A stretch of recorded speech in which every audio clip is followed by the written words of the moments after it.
and welcome back to my channel. Today I'm going to be telling you 5 things I wish I knew before becoming a ride operator. If you don't know, I was a ride operator at Cedar Point for the 2020 season. I operated Wicked Twister and all of the rides in Kiddie Kingdom.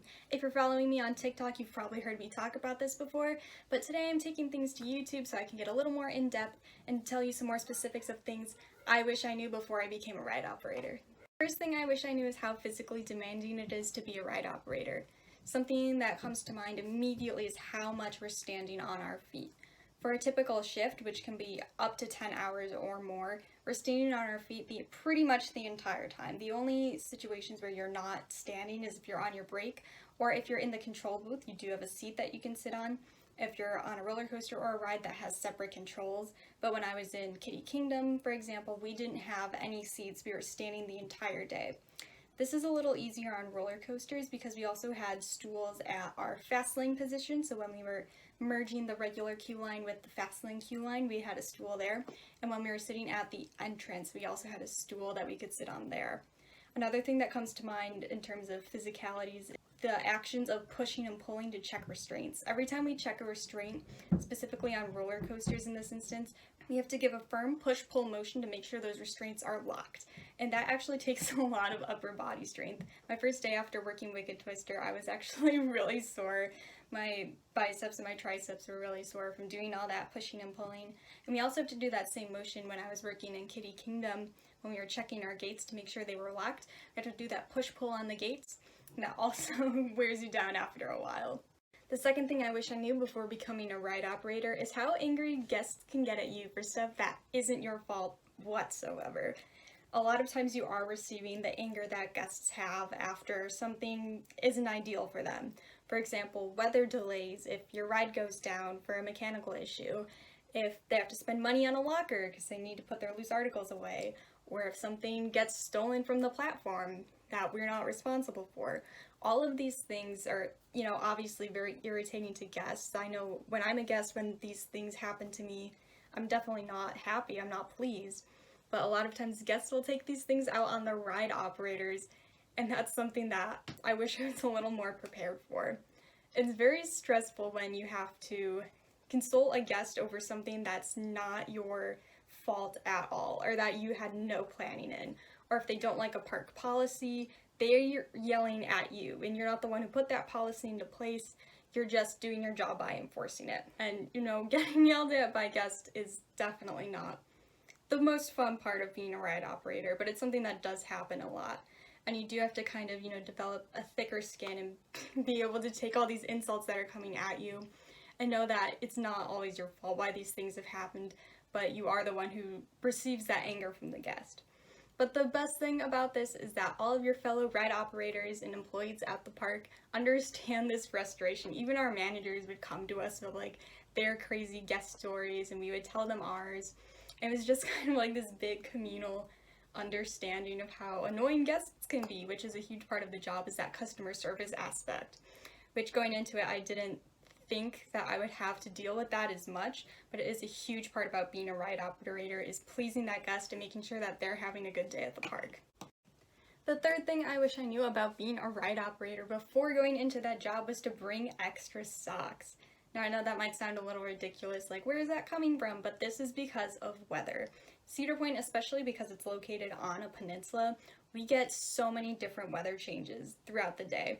It can be rainy in the morning, completely sunny for the rest of the day. It could storm all day, and the forecast says there's not going to be any rain at all. All of these different things can be very frustrating to deal with, but the most frustrating thing is when it rains and your socks are wet for the rest of the day. So something I learned through this position was to always have extra socks and to always be prepared for weather, no matter what it's going to be. I always had an extra sweater on hand. I always brought my rain jacket, even if there was no rain in the forecast, because you do have to stand outside during these weather conditions and either tell guests that the ride isn't open because it's down for weather, or you have to, be ready for that phone call from supervision that says that the ride could go down. You always have to be very high alert and cautious of the weather that's around you and be prepared and bring those extra socks. The fourth thing I wish I knew about being a ride operator is to be as flexible as possible. A lot of times you would get sent to a different ride unexpectedly, or you would be scheduled for one ride in the morning, and then as soon as you get to work, you would have to go to a different ride.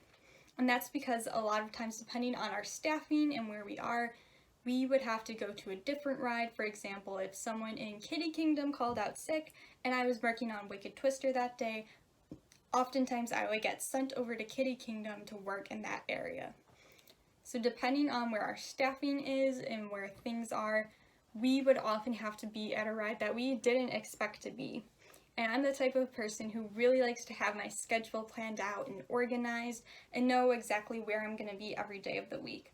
But I did have to learn to be flexible and to take these changes as you're not always at the ride that you'll think you'll be at, and that you do have to be flexible and be ready for situations that may be completely unexpected.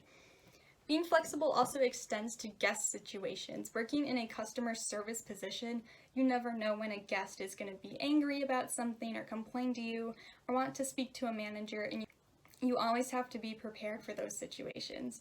This also includes things like injuries, or if a guest passes out on your ride or throws up on the platform, you're the first responder in those situations.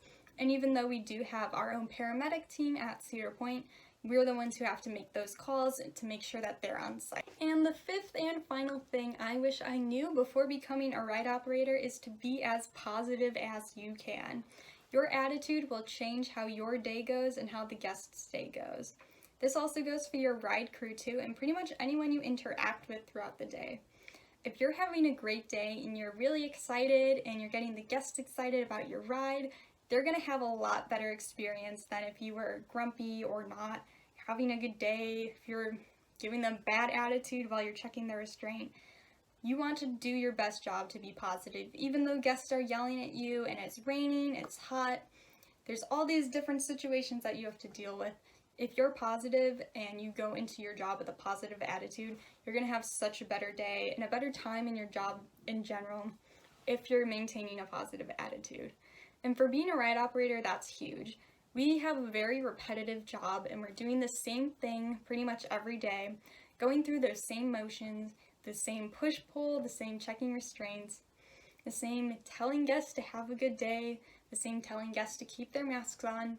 But if you go into your days with a positive attitude, everyone around you is going to have a better day as well. Alright, so there's 5 things I wish I knew before becoming a ride operator. Of course, if you want to hear me talk more about being a ride operator, make sure to subscribe to my channel. If you like this video, make sure to give it a thumbs up, and make sure that you are following my TikTok, because I make a ton of content on my TikTok about being a ride operator, and I definitely upload there more frequently than I do here, but I'm excited to keep making content for this channel and talk more about my experiences. Thank you so much for watching, and make sure to like, comment, and subscribe, and have a great day.